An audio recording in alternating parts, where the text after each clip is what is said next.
Good afternoon, everyone. My name is Paul Larson. I'm with Creative Arc here in Minneapolis, Minnesota, and I'll be joined later by Greg Crane on some of the segments. And I'm trying not to laugh because my camera is being secured by a rubber band right now, which is sort of how these presentations tend to go. So we're excited to give you a walkthrough of CartThrob, a system we've used for many, many years and built some pretty big sites and some simple sites. So we just want to give you a foundation, and to do that we made a CartThrob basic store called fakebowling.shop. It's an actual URL you can view. And we're going to explore the hypothetical situation of your client said, I need a store, and in this case we're selling bowling accessories. And so this is a kind of a speed run of starting from an ExpressionEngine install where CartThrob add-on has been installed. You've clicked the install button, but you haven't done any configuration. So our walkthrough begins right at the point where you're going to interact with CartThrob. So let's buckle up because there's a lot of content here.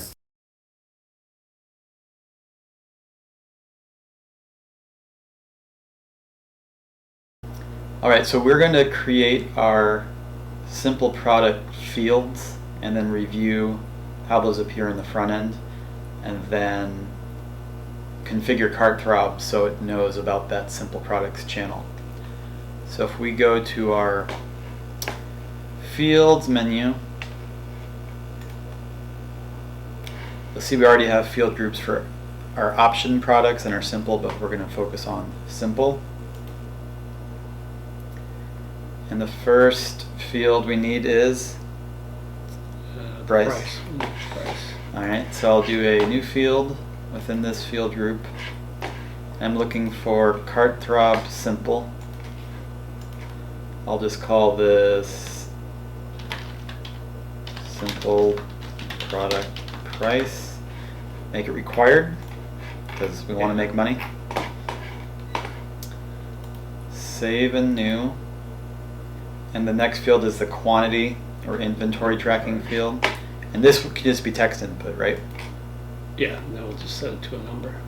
So we'll call this simple product inventory. And then at the bottom, integer? Integer, yeah. Okay. So now we can look at the entries themselves, correct? Yeah. So I have 3 products here, 3 fake products, so I'm just going to load these in tabs. So we got our 8-pound Hello Kitty ball. We already have a photo in the body and the SKU in there, but I'll just give this a price of $53.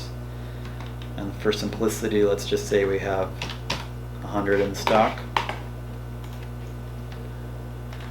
The Yoda ball is $103 and we have 5 of those.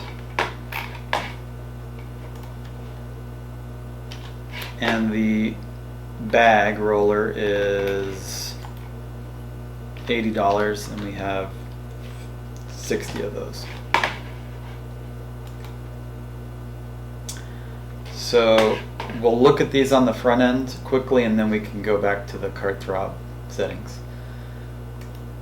So again, I'll just bring up these detail pages in tabs. So Yoda, we have our SKU, or price, and our weight that was already added, $103. The bowling bag, $80, and the Hello Kitty is $53.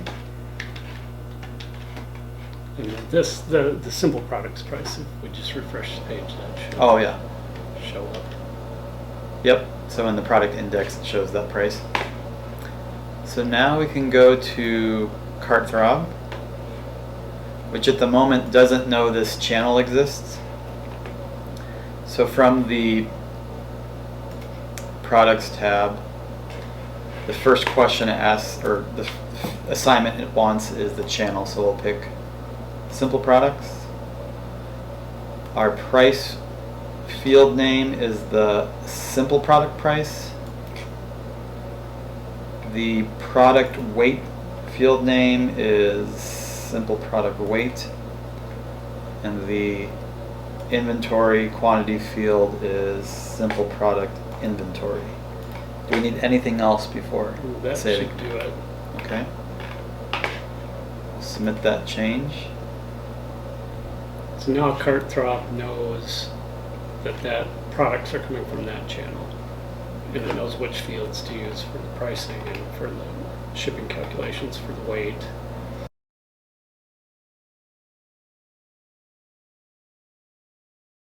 Okay, so we have the basics of the simple product configured, and then it's in CartThrob. CartThrob knows that channel exists. Now we have our more complicated optioned products that are in a different channel. So we have to make some fields, then we can populate the basic data of those complex products, and then we'll tell CartThrob about those. So I'm going to go to fields, and we have a optioned product field group. And so right now we just have body, photos, and weight. So I'll go to new field.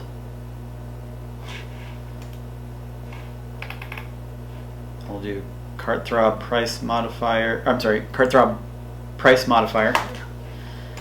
And so I'll change the name of this to make it simpler, but I'll type in optioned. Is this how I had it? Options. Options. Product options. So I'm going to leave that. Well, do I have to save first before, and then change the name? Well, you could just put in options and then just type in the short name. Oh, I see.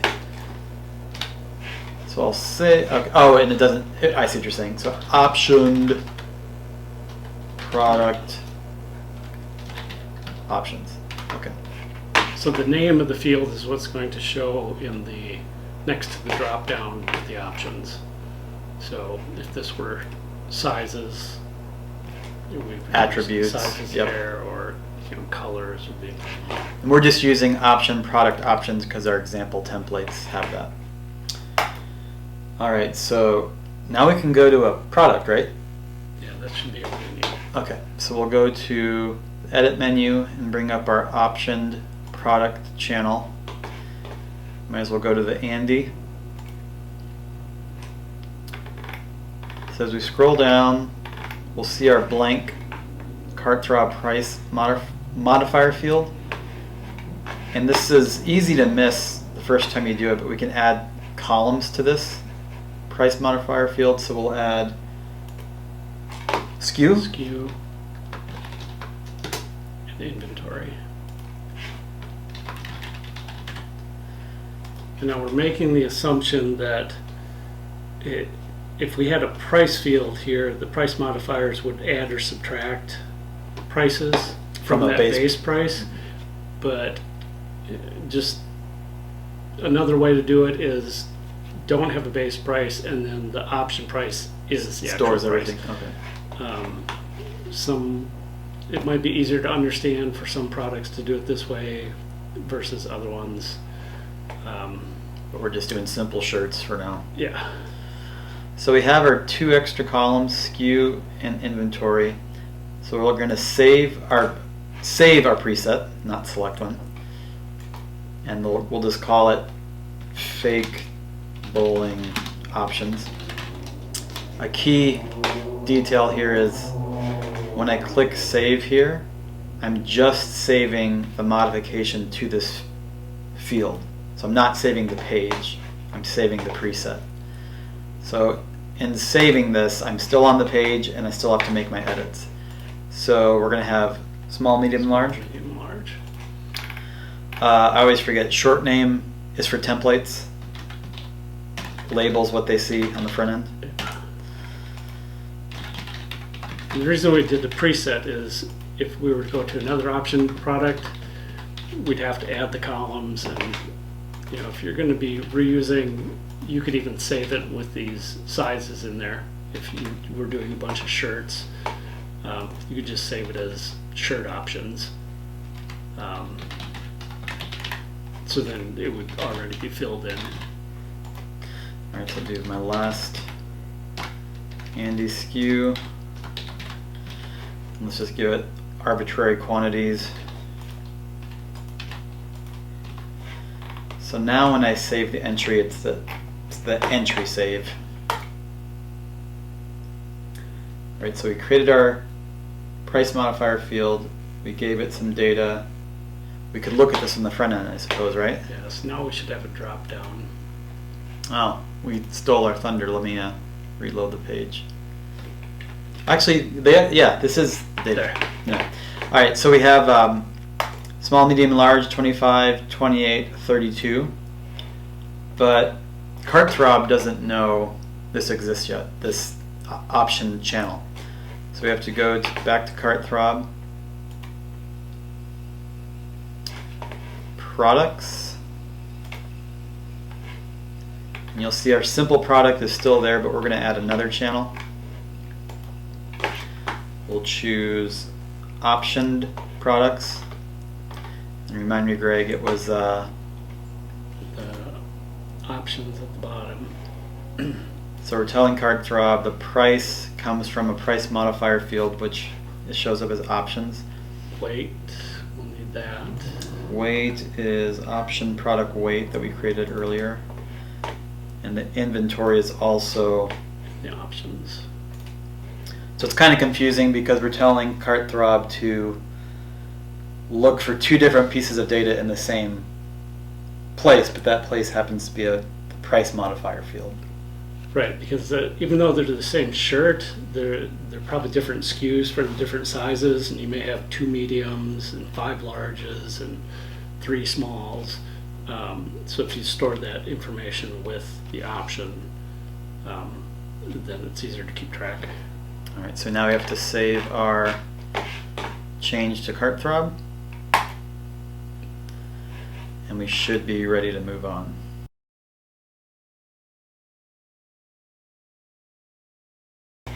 All right, so we have our products created, both the simple and the option product. So I'm going to add the Yoda bowling ball to the cart. And I zoomed my screen. Let me.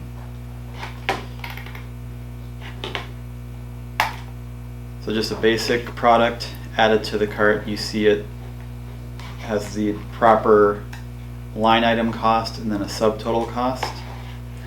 You can update the quantity directly in the cart. You get to the 206. If I go back to the Andy, notice the sizes we already created, so I'll add a medium. And you can see I've added the SKU Oh, there as sure. well, so it's picking that up. So I'll add a medium to the cart. And so we see both simple and option products together in the same cart with a proper subtotal. But then I'll do a couple quick changes. I'll change the quantity of the option product, so there I get my subtotals change. And then I'll change this to a small, which is a lesser cost, and so the 56 should become 50.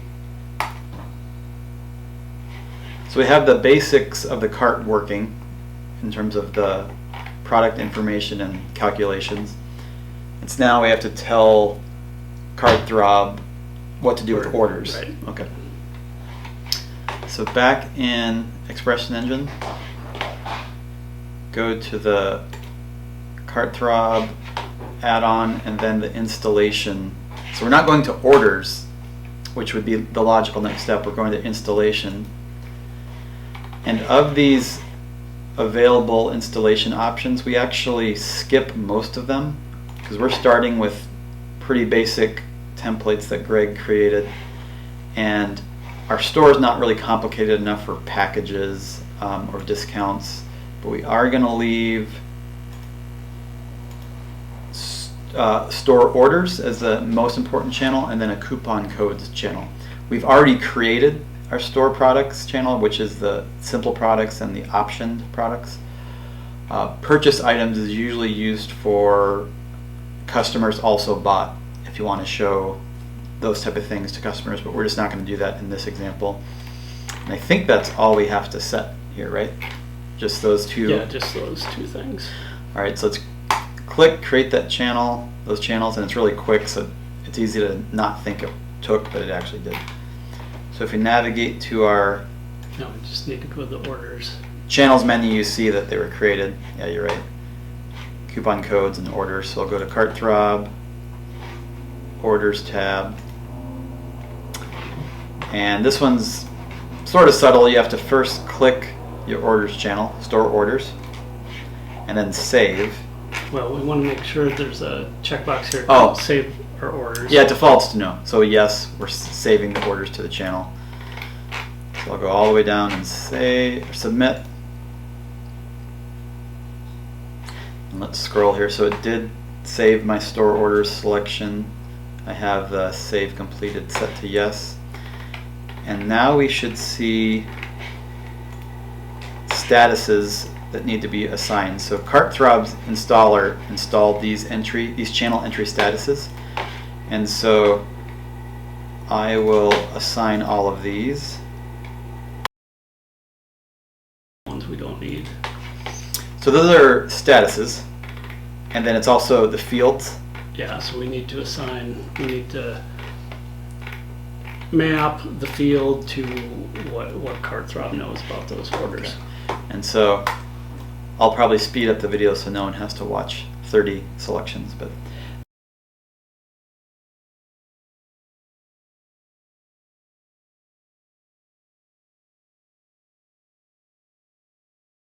so we've mapped all our order fields, so we're ready to save this change or submit our changes. And next we're going to make some fields to store coupon codes. So in the fields menu, there's a field group is that what the installer created? Yeah, the installer the created CartThrob. So there's just one default field, coupon code type. We're going to add text input. We'll call it just coupon code. Yeah. Needs any special? So this will be the field that we put the actual code the customer would type in to the coupon form. We could use the title, but that should be more of a descriptive thing, I would think. In the Internal. admin, like this is our Black Friday 2021 coupon. All right, my next field is the coupon description. Is that also text? Yeah, that can be text. And then this field would be for once the customer enters the coupon, this would just be a description like you now have 10% off your order or 5%. So they see this. So they will see this. Yeah, it's just more of a descriptive text holder for the customer's benefit. And so we have our fields, our two fields for discounts. So we're going back to CartThrob, settings, and then the discounts tab. And it hasn't been assigned to the new channel yet. The installer created this channel. So we'll set the channel as store coupon codes and then submit. So we'll have to map those two fields. But don't we have to save first? Maybe we did. We didn't hurt anything. So the coupon channel and then the code field is coupon code. Where is that? I wish they ordered these. Coupon code, wait on there. Must be by ID or something. And the settings field is coupon type, and we'll see a little bit more about that once we navigate to an entry. We don't need a discount channel. Just ignore So that. we're done here, for now at least. So now we're ready to make a coupon code in the entry. All right, so coupon codes, new entry. And let's just call this 10%.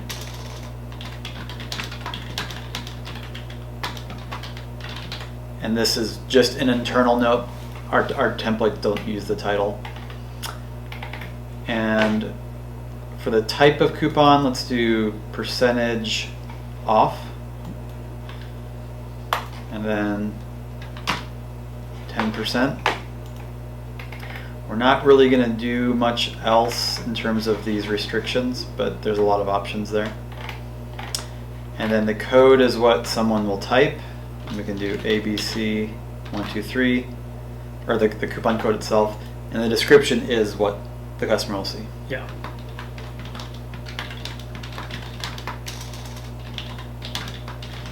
Save. And for the something that you could use for the entry date and expiration date, I've moved those to this publish page With the layout? with the layout. So if you had if it were say mid-November and you have a coupon for Black Friday, you could set the entry date to start on Black Friday and then have it expire, at the end of the day.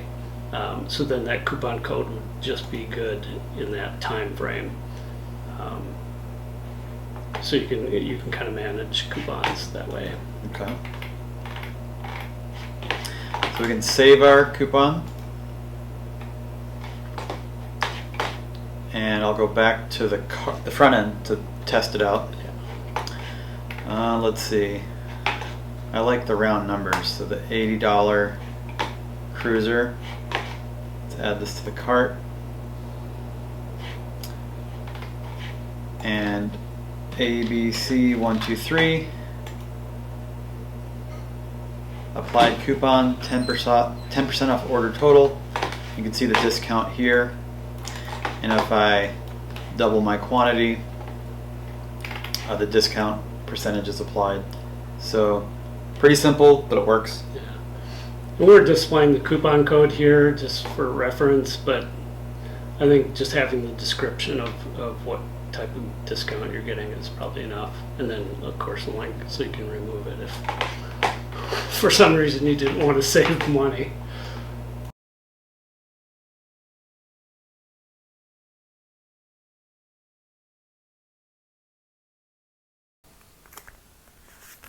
So we have the discounts, and now we can look at shipping, taxes, and payment, and actually probably notifications as well. So for shipping, there are several plugins to choose from. Just for this example in the presentation, I'm going to do by weight threshold. So I've already pre-populated this. This is pretty basic, but essentially the weights of the individual items are tallied, and it's just a simple breakdown, or a tiered system. So any weight total up to 5 pounds will hit this row and be charged 8 pounds. And then between 5 pounds and 10 pounds, the order total would be $13, etc.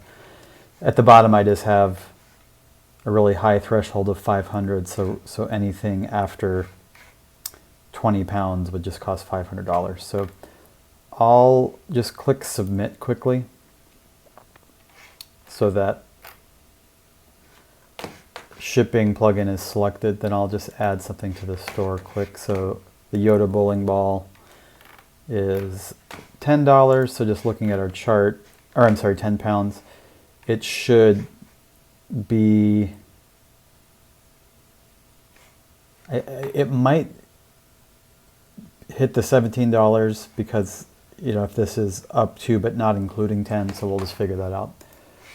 So I'll just add the Yoda to the cart, proceed to checkout, and I'll pre-fill the address so it doesn't take as long. All right, and then I'll do a shipping address, which is in my case the same. And I reiterate that table here so it looks like it was correct. It was $13. So because our bowling ball is $10, anything 10 or greater, or I'm sorry, anything up to 10, exactly 10 is 13. But if this were a little heavier, it would go up to the next tier of 17. In fact, I can just add The shirt, I believe, is £1. I think I made it, so I'll just add that to the cart. Let's see how we do for shipping. Yeah, so now we're 17 because I went a little past 10 pounds to be squarely in the $17 category. So taxes is similar. Calculate taxes using shipping address, no, I'm going to use billing. And I just pre-filled a tax by location percentage, so I just put in 7.7. I have no idea if that's correct. And then there's a zip code region, so anything that doesn't hit this row will be caught by this global rule, which is 20%. So this is kind of a catch-all. But for this simple store, this is enough for us. I could put in more rows and more zips or more states and just leave the zip code blank. So if I were Indiana, it would catch that, but I'm not going to do that for this example. So let me submit. I can't remember if I already had that turned on or not. So let me get my shipping address back in the same order, and I'll review in payment. We'll see how we did. So we have our $25 shirt, that's £1, I believe. We have the 10-pound Yoda ball. And so our shipping is correct, and I'm just going to trust that 9.86 is 7.7 or so of, what was it, 128? So that looks correct, 7.7%. And next is payments. And I know we're doing these tabs out of order, but I'm kind of doing them in the order that we build and test stores. So now that our shipping and tax are basically behaving, I'll look at the payment gateways. So I'm using Stripe in developer mode, and I just find Stripe and Authorize are the gateways I use the most. I like Stripe because it's just easier. It's easier than Authorize, it's easier than PayPal. So when I can get clients to choose, I always suggest Stripe. That's not a sales pitch, but it's just easy.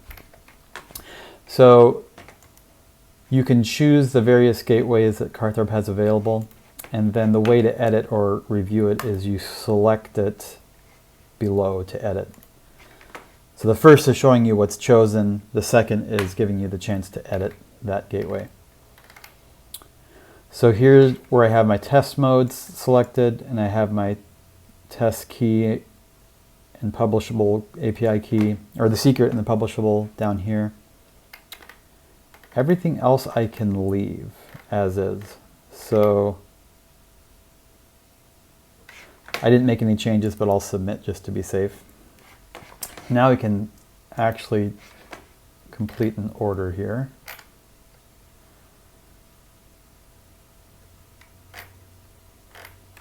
And it's kind of hard to see, but at the bottom I have a default. Oh. Ooh. Stay where you are. I have a default test number 424242, I think 4 times. You just have to give it any valid expiration date.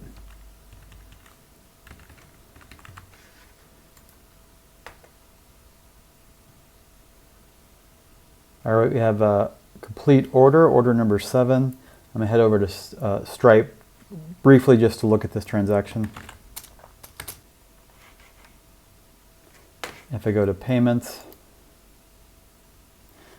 we can see the order I just made, order number 7, $154. So it looks like that test order worked, so we can move on to our next section.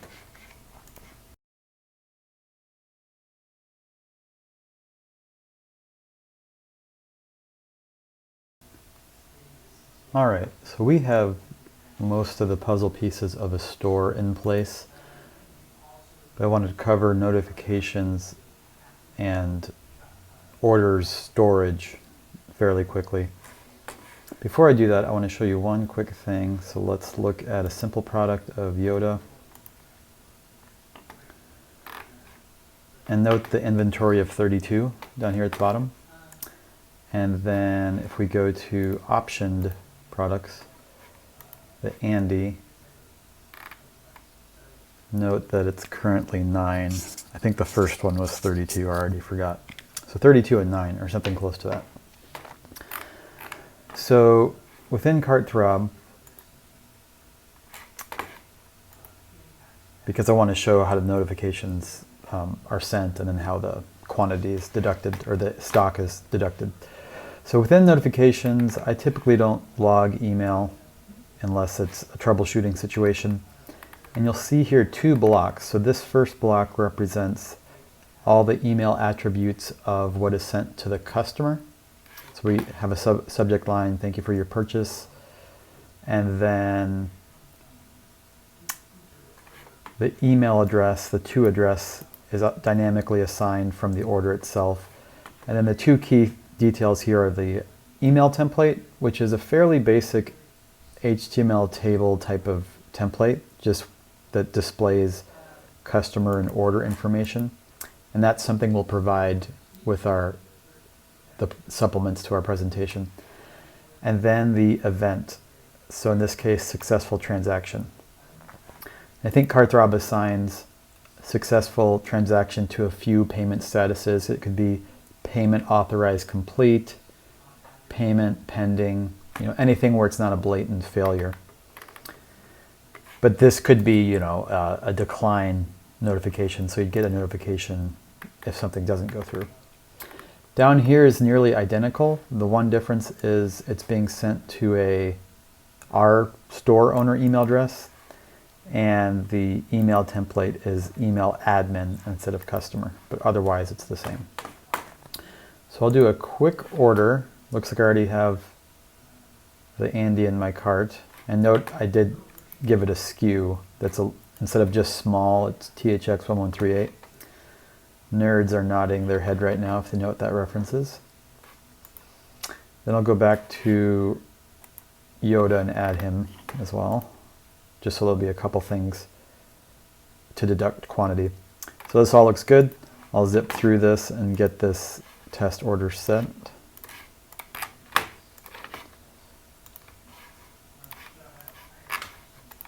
And then again, it's the 4-2 over and over. I might as well do a test note too,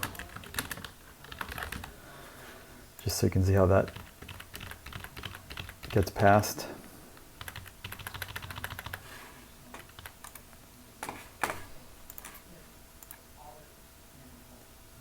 Usually in a few seconds after it hits the API.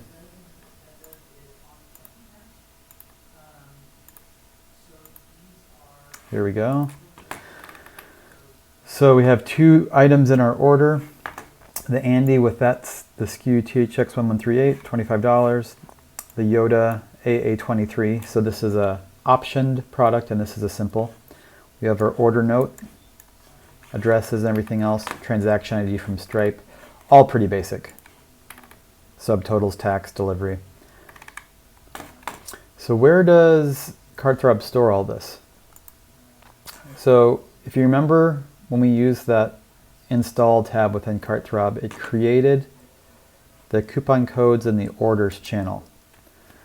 And so the orders channel looks like a standard ExpressionEngine channel with the title being the order number and then the statuses that we have assigned to the channel. So if I look through it, it's pretty self-explanatory, just a lot of custom fields. In this case, the actual line items for the order appear on the order items CartThrob field.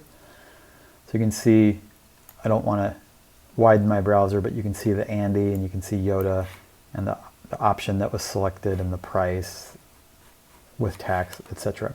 The order notes there. And then there's a series of layout tabs that capture the billing, shipping, payment. So it's all here in an ExpressionEngine entry. But within the CartThrob order manager, which you can either find in the CartThrob admin or you could actually make this module, add it to your menu manager.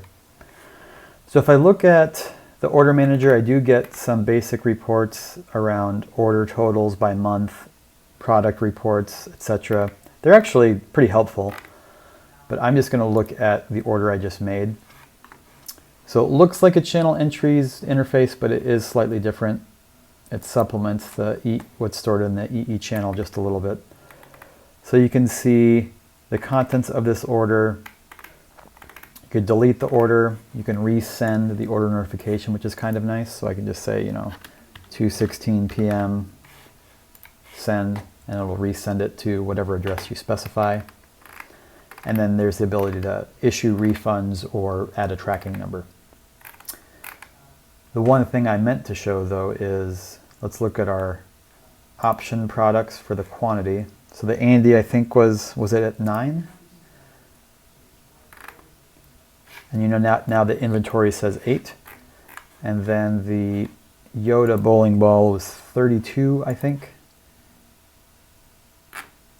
And now it's 31.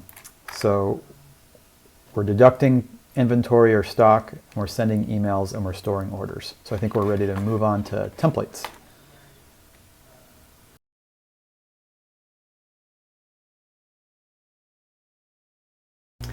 So to introduce the templates, I wanted to show how we have our checkout steps configured. And so in structure, we have very few pages, just your cart, your information, shipping options, which are tied to the steps of the checkout process as customers progress through the cart. So if you look at one of these entries, it's a blank dummy page or dummy entry, and the structure setting just points it to main e-commerce. And so within our template groups, you'll see the e-commerce template here, which through a series of embeds looks at the segment of the URL and then loads the appropriate embed. And it's drawing all those embeds from a separate template group called _e-commerce with really all the conditions and situations that come up during a checkout. And so Greg will walk through some of these and some of the highlights of these template embeds. The magic is kind of in the templates, because I know we're showing you a semi-built site where stuff just worked, but obviously the templates is where CartThrob does all its work. Greg, is there a particular point you want to start, or do you just want to take the mouse? Here. So we've already covered how we have the cart pages pointing to this e-commerce template. And like we show on our home page here, this is a way to build a CartThrob store. It's not necessarily the best, or definitely not the only. It's the best. So just to make things easy, there's some embeds that could be combined, and just to make it easy to follow, I tried to split things out so it would be a little bit more logical. So that's kind of our entry point into the cart pages.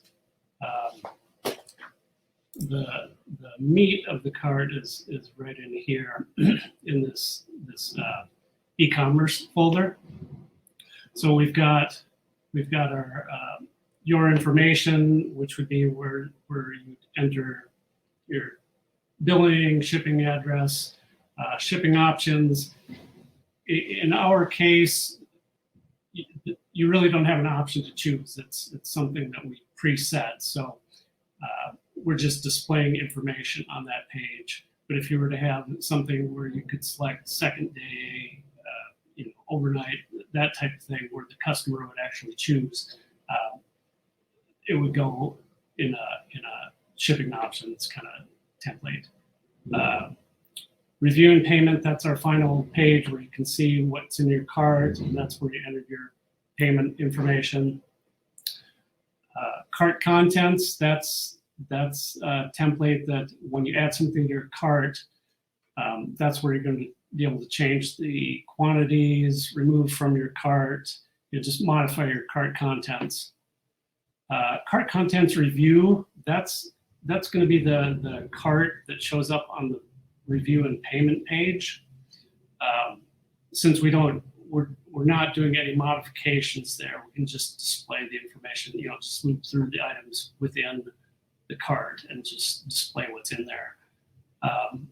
The email admin template for notification, we have a different one going to the customer. You wouldn't necessarily have to have two different templates. You could have them both use the same template. Order complete, that's our final page once your order is sent. Product image, we're using that as an embed within the cart, just to pull in the image for the individual products. So probably the best way to look at this would be the cart contents template first. And if the text is hard to read, could someone just type that so maybe we could zoom? And we'll try to be slow in how we scroll. No, this mouse is going to make it slow anyway. Okay. So you can see here at the top, we're just checking if there's any items in the cart. If it's not, we're not going to bother with the rest of this code down here. The update cart form is what we're going to use to modify anything within the cart. So we have our starting tag here, and then we have a closing tag at the bottom. And then within there, we're going to loop through all the items within the cart. And you'll see we're pulling in the image here in our embed, our descriptions, our title. And then we have, for the item options, we have another loop here that's going through and based on the entry ID of that product, it's going to find the options. And then the row ID is going to let us know, which options are selected for this particular product within the cart. So what's the first loop? So what's above cart items? So this is our form tag. So update cart. Yep. And then within that, we're looping cart Looping item. So that's like every item in the cart. Right. And then the options are the options that any individual item could have. Right. Okay. Right. So down here we have quantity. So we're spitting out the quantity field. And then we have a delete option for removing the item. Then we close our form down here. And then on the bottom, we have another, and on the bottom of the cart page, we have another form for coupons. So we're looping through our coupon info here. And if we don't have any coupons applied, we're going to show the coupon form. So you can enter the coupon, and I think in our example we did ABC 1, 2, 3, and then we applied that coupon, and then this loop, since it had a coupon applied, we just went down here and we gave the description of 10% off, yep. And then we have a link to remove it. This remove coupon page here. Let me just go back to our templates. Easiest to go this way. Within this e-commerce template, this is the only kind of odd one here. We're doing embeds for the various pages within the cart. With the segment check. Yep. But the remove coupon, we're just using this clear coupon codes tag, and then we're returning to the cart page. So that's the only oddness there in this template. Okay. So after you go to your cart, you would go to another screen where you enter your billing and shipping information. So that is this template here.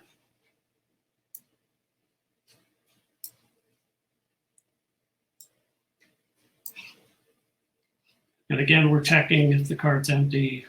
And we just show the customer that their cart is empty. here we have a loop for the customer information, but since if you haven't entered anything, obviously there wouldn't be anything tied to those session variables. And then we have the save customer info form. So this is going to save the billing and shipping information for the customer into the session variables. And also, if you were using the members functionality within CartThrob to create a member or modify member information, this would modify your member data once you saved it as well. So basically, we're just going through collecting email address, phone, the various billing information, and these are the fields that were created in the order channel. So Is mapped. Yeah. So when we mapped them, it knows where to put all this information within the order. And I suppose it allows the multi-page checkout because it saves it. So when they go to the next page in the form, it's all stored in the session. Right. So you could do this with Ajax, and within the CartThrob add-on, there's a demo. Yeah, there's some sample templates, which I believe there's some Ajax in there, or there used to be at one point. So you wouldn't necessarily have to do all this in separate steps. It's just easier to demo, and depending on your situation, most of the clients that we've used CartThrob for, it makes more sense to do it this way, so we can modify things kind of along the way on the server side. I forgot where I was going with this. Well, this is the customer, saving the customer information. Right. We've got a link here for copying billing info, so you can just click that and it just copies the data over. I believe there's also there's some functionality within the stock CartThrob templates that will automatically copy that over. We never use that. It's since we already have these pre-built, it's just easier to use this. So that's basically the shipping stuff. And then you hit save, and the next page you go to is the next page you would go to would be shipping options. So like I say, the example that we used, the customer really isn't choosing any options. Because it's weight. Right. So basically, we're just looping through the customer information that we saved from the previous form, just spitting it out here, so they can see what they're actually going to use. The shipping costs that we calculated based on the information up here and the weights in the cart, and then we just coded a table here just so people can see. If you were to have some sort of shipping where the customer chooses it, there'd be different tags that you would use in here, and you can find that in the documentation. The shipping can get kind of complex depending on how you handle it. So the shipping's always complex. Right. Yeah. So you'd really have to. It would be unique to the customer and their kind of business flow. Is there one last template thing to show so we can get to some questions? Sure. One last template. Let's go to the final. Go to the review and payment. So again, there's our item count. See if there's anything in the cart. We're embedding that cart contents review. Like I say, that's kind of a stripped down version of the cart template where we're just, there's no interaction. It's just looping through and displaying information. We're looping through the customer info here to just kind of verify that they have their email address like they want, the billing, addresses, shipping addresses. And then down here, we have the checkout form. And there's different options that you can, or parameters that you can pass in. We're using the Stripe gateway, so we're passing that in there. Stripe requires some, I believe it's by ID. Yeah. So there needs to be some fields, and the naming scheme, I think, had to be checkout_form for everything to work. Just depending on what gateway you use, you may have some different fields here. And we're giving you the templates just because it's so hard to, we could spend 30 minutes on some of these tags. So yeah, so that's pretty much the template highlight. Yeah. So some of the questions, are there polls? No. So the important one, hail to the victors valiant, hail to the conquering heroes, hail, hail to Michigan, the champion of the West. That was, I'm not saying. oh yeah, we're partnership here. Let's see. Are there features that CartThrob does not do well? I mean, briefly, we've done a lot with Magento. We've done a lot with Shopify, far more with Magento. And honestly, I've had an easier time making CartThrob do what I need to do and what the customer needs to do.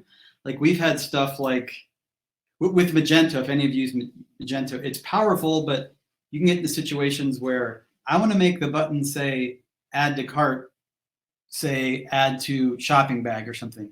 And it's like, you can spend 45 minutes and fail trying to do stuff like that. So with CartThrob, it's like if EE makes sense for the project, then CartThrob makes sense for the project. We've also had the split clients where like, oh, we just want to use Shopify. But then you have like a Shopify admin, you have a Shopify URL, you have a CNAME pointing to your marketing site. You're trying to train the client. So, I mean, I'd rather go all in Shopify than mix platforms, but that's just me. And we've had some clients that have done some pretty crazy things. Like if you have certain products within your cart, based on the total of those products, you can generate an on-the-fly product, like an extended warranty, is priced based on, some other parameters of what's in your cart. I guess we haven't found anything yet that we couldn't work around using the hooks that are available, or just custom code to kind of grab onto various points within the checkout process. It's kind of that Shopify kind of forces you into how they build sites. Magento gives you more flexibility, but it's a much higher learning curve. CartThrob seems to be a good fit it's like a good middle ground. So, do you create a front-end order admin page for the client? Does that mean like a order panel, like a custom order panel that is tailored for their needs? I guess I'm not entirely sure what that question means, Josh. I'm sorry. The CartThrob does have an order manager.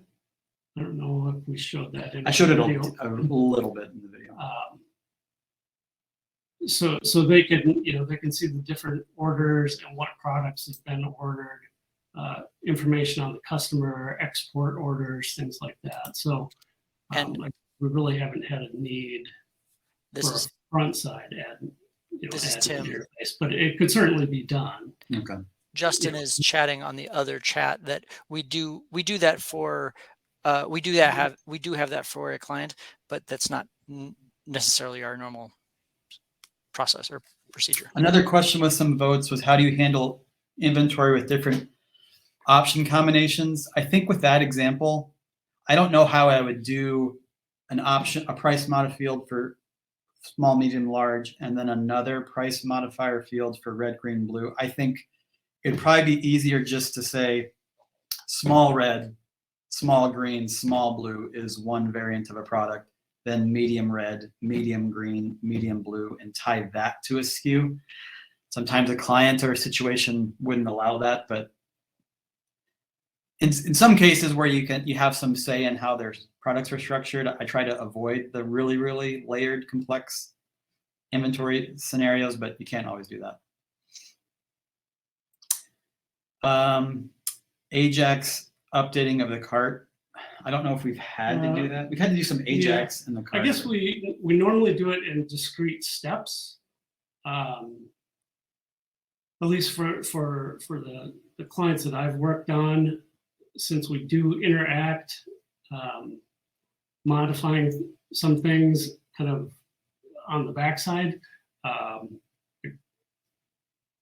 it's just easier for us in that kind of workflow to split it out. But like I say, if you look in I believe it's in the installer templates folder within CartThrob, there are examples in there.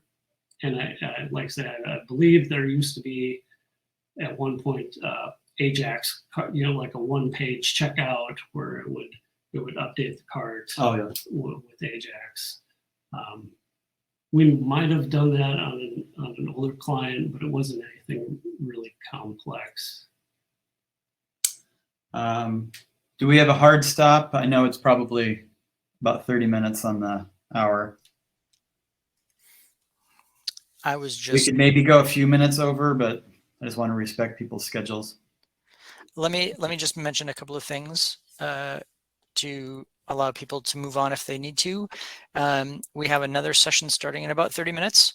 Actually, let me start with thank you, Paul and Greg. There's beer in the fridge as a congratulations for survival. All right.